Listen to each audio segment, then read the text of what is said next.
नमस्कार मित्रांनो, एक्झाम जागरवर तुम्हा सर्वांचं पुन्हा एकदा स्वागत आहे.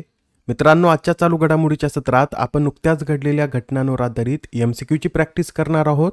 यातील एक एक प्रश्न अत्यंत महत्त्वाचा आहे. प्रत्येक प्रश्न तुम्ही देखील सोडवायचा प्रयत्न करा.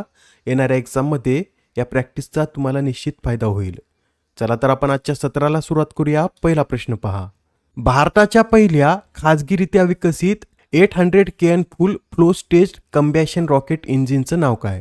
तर आता या भारताच्या पहिल्या खाजगीरित्या विकसित 800 KN FFSC रॉकेट इंजिनचं नाव एव्हरेस्ट असं आहे. काय आहे?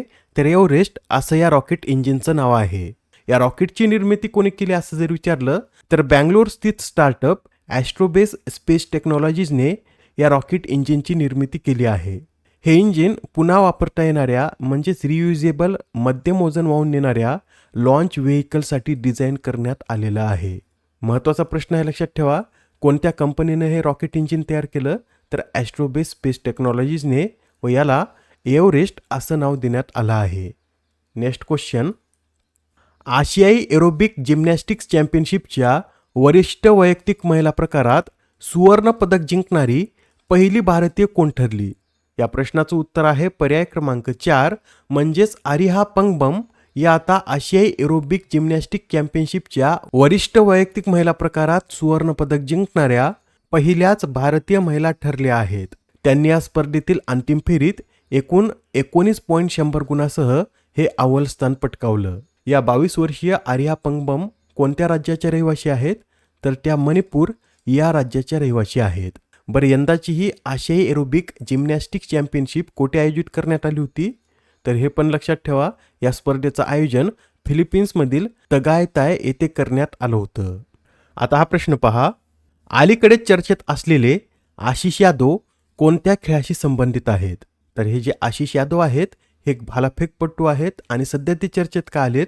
तर मित्रांनो, नुकतंच आता आशिष यादव यांनी जागतिक ॲथलेटिक्स अंडर-20 चॅम्पियनशिपमध्ये पुरुषांच्या भालाफेक स्पर्धेत रौप्य पदक पटकावलं व आता ते या स्पर्धेत पदक जिंकणारे दुसरेच भारतीय ठरले आहेत. त्यासाठी त्यांचं नाव चर्चेत होतं. लक्षात ठेवा, आशिष यादव हे एक भालाफेकपटू आहेत व त्यांनी आता जागतिक ॲथलेटिक्स अंडर-20 चॅम्पियनशिपमध्ये रौप्य पदक पटकावलं व या स्पर्धेत रौप्य पदक पटकावणारे ते पहिले भारतीय असून पदक पटकावणारे ते दुसरे भारतीय आहेत. त्यांच्यापूर्वी 2016 साली नीरज चोप्रा यांनी या स्पर्धेत सुवर्ण पदक पटकावलं होतं. स्पोर्ट्सवर आधारित अजून एक प्रश्न पहा. कोरिया मास्टर्स बॅडमिंटन स्पर्धेच्या महिला एकेरीचं विजेतेपद कोणी पटकावले? तर आता या कोरिया मास्टर्स बॅडमिंटन स्पर्धेच्या महिला एकेरीचं विजेतेपद हे अस्मिता चलिया यांनी पटकावलं आहे. कोणी पटकावलं? तर अस्मिता चलिया असं यांचं नाव आहे. आणि अस्मिता चलिया यांनी या स्पर्धेत अंतिम सामन्यात चीनच्या हान कियानशी यांना पराभूत करून या स्पर्धेचं विजेतेपद पटकावलं आहे. अस्मिता चलिया यांचं हे पहिलंच BWF वर्ल्ड टूर विजेतेपद आहे. Next question. राष्ट्रीय नागरी सहकारी वित्त आणि विकास महामंडळाचे मुख्यालय दिल्लीहून कोणत्या शहरात हलविण्याची घोषणा नुकतीच करण्यात आली? तर आता या NUCFDC म्हणजेच राष्ट्रीय नागरी सहकारी वित्त आणि विकास महामंडळाचे मुख्यालय दिल्लीहून हलवून आपल्या मुंबईत आणण्यात येणार आहे. ही घोषणा कोणी केली? तर नुकतीच ही घोषणा अमित शहा यांच्याद्वारे करण्यात आली. मित्रांनो, आपल्या महाराष्ट्रातच सर्वाधिक 449 नागरी सहकारी बँका आहेत आणि महाराष्ट्र, गुजरात, गोवा व कर्नाटक या 4 राज्याचाच विचार केला तर या 4 राज्यात मिळून देशातील तब्बल 70% नागरी सहकारी बँका एकवटलेल्या आहेत. त्यामुळेच आता या राष्ट्रीय नागरी सहकारी वित्त आणि विकास महामंडळाचे मुख्यालय हे मुंबईत हलवण्याचा निर्णय घेण्यात आला आहे. बरं, आपल्याला असं विचारलं जाऊ शकतं की या राष्ट्रीय नागरी सहकारी वित्त आणि विकास महामंडळाची स्थापना कधी करण्यात आली? तर याची स्थापना 2 मार्च 2024 मध्ये करण्यात आली. Next question. 6 ऑगस्ट 2026 रोजी अग्निफोर या बॅलिस्टिक क्षेपणास्त्राची यशस्वी चाचणी कोठे घेण्यात आली?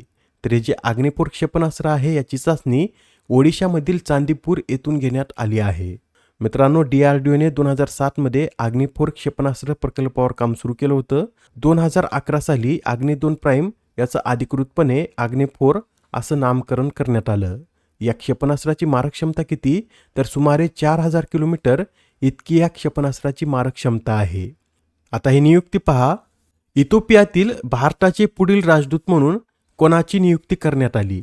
तर आता इथिओपियातील भारताचे नवीन राजदूत हे देवेश उत्तम असतील. देवेश उत्तम हे सध्या लिथुआनियात भारताचे राजदूत म्हणून कार्यरत आहेत व आता त्यांच्याकडे इथिओपिया या देशातील भारताचे राजदूत म्हणून जबाबदारी देण्यात आली. अलीकडेच आपण पाहिलं होतं की विश्वेश नेगी हे इराणमधील भारताचे पुढील राजदूत बनले आहेत. टी आर्मस्ट्रॉंग चँगसन हे आर्मेनिया, आनंद प्रकाश हे एस्वातिनी, अंजनी कुमार युक्रेनमधील भारताचे राजदूत बनलेत, पेरियासामी कुमारन हे यूकेमधील, तर विक्रम दोराईस्वामी हे चीनमधील भारताचे पुढील राजदूत बनले आहेत. आता हे निधन वार्ता पहा. अलीकडेच पद्मश्री पुरस्कार विजेते लेखक कैलाशचंद्र पंत यांचे निधन झाले. तर ते कोणत्या भाषेतील प्रसिद्ध लेखक होते? तर मित्रांनो, कैलाशचंद्र पंत हे हिंदी या भाषेतील एक प्रसिद्ध लेखक होते. ते एक लेखक होते, याबरोबरच ते एक ज्येष्ठ पत्रकार देखील होते. भारत सरकारने हिंदी साहित्य आणि शिक्षण क्षेत्रातील त्यांच्या असाधारण योगदानासाठीच त्यांना 2026च्या पद्मश्री या पुरस्काराने देखील सन्मानित केलेलं आहे. त्यांचं नाव महत्त्वाचं का ठरतं? तर 2026मध्ये त्यांना पद्मश्री हा पुरस्कार मिळाल्यामुळे येणाऱ्या एक्झाममध्ये यांच्यावर एक प्रश्न विचारला जाऊ शकतो. यांच्याविषयी हे सुद्धा लक्षात ठेवा. कैलाशचंद्र पंत यांनी जनधर्म हे साप्ताहिक वृत्तपत्र सुरू केलं होतं. त्यानंतर शिक्षा प्रदीप, दुर्गामी आव्हान व अक्षरा या त्रैमासिकाचे सुद्धा 18 वर्ष मुख्य संपादक म्हणून त्यांनी कार्य केलेलं आहे. Next question. BRICS friendship cities conclave 2026 या आंतरराष्ट्रीय परिषदेचं आयोजन कोणत्या शहरात करण्यात येणार आहे? तर ही जी परिषद आहे ही आपल्या मुंबईमध्ये पार पडेल आणि या परिषदेचं आयोजन कधी करण्यात येईल? तर 11 आणि 12 ऑगस्ट असं 2 दिवस या परिषदेचं आयोजन आपल्या मुंबईत होईल. या परिषदेचं आयोजन मुंबई फर्स्ट या संस्थेद्वारे करण्यात येत असून याचं उद्घाटन कोणाच्या हस्ते करण्यात येईल? तर राज्यपाल विष्णुदेव वर्मा व मुख्यमंत्री देवेंद्र फडणवीस यांच्या हस्ते या परिषदेचं उद्घाटन करण्यात येईल. आजच्या सत्रामधील शेवटचा प्रश्न पहा. दरवर्षी जागतिक आदिवासी दिन कधी साजरा केला जातो? तर हा जो जागतिक आदिवासी दिन आहे हा दरवर्षी 9 ऑगस्ट रोजी साजरा केला जातो. UN जनरल असेंब्लीने 9 ऑगस्ट हा जागतिक आदिवासी दिन म्हणून घोषित केला होता व यासाठी 9 ऑगस्टचीच का निवड करण्यात आली? तर 9 ऑगस्ट 1982 मध्ये आदिवासी लोकसंख्येवरील संयुक्त राष्ट्राच्या कार्यगटाची पहिली बैठक पार पडली होती. त्यासाठी हीच तारीख या जागतिक आदिवासी दिनासाठी निवडण्यात आली. या आधीच्या सत्रात तुमच्यासाठीचा प्रश्न होता, कॉस्पर विक्रम साराभाई पदक 2026ने कोणाला सन्मानित करण्यात आले? या प्रश्नाचं उत्तर आहे पर्याय क्रमांक 3 म्हणजेच अन्नपूर्णी सुब्रमण्यम यांना या पुरस्काराने सन्मानित करण्यात आलं. आणि हा पुरस्कार जिंकणाऱ्या अन्नपूर्णी सुब्रमण्यम या भारताच्या पहिल्याच महिला वैज्ञानिक ठरल्या आहेत आणि जागतिक स्तरावर विचार केल्यास त्या हा पुरस्कार मिळवणाऱ्या तिसऱ्या महिला आहेत. बरं, या कॉस्पर विक्रम साराभाई पदकाची सुरुवात कधी करण्यात आली? तर 1990 मध्ये या पदकाची सुरुवात करण्यात आली व हा पुरस्कार कॉस्पर व इस्रो यांच्याद्वारे संयुक्तपणे दर 2 वर्षांनी विकासशील देशांमधील वैज्ञानिकांना दिला जातो. आजच्या सत्रामधील तुमच्यासाठीचा प्रश्न पहा. भारतीय वायुसेनेतील पहिल्या महिला टॉप गन पायलट कोण ठरल्यात? आता या प्रश्नाचं उत्तर कमेंटमध्ये देण्याचा प्रयत्न करा. उत्तर चुकलं तरी काय हरकत नाही, कारण ज्यावेळेस तुम्हाला या प्रश्नाचं योग्य उत्तर माहीत होतं त्यावेळेस हा प्रश्न तुमच्या दीर्घकाळापर्यंत लक्षात राहतो. तर आता पुढच्या सत्रात पुन्हा भेटूया. धन्यवाद.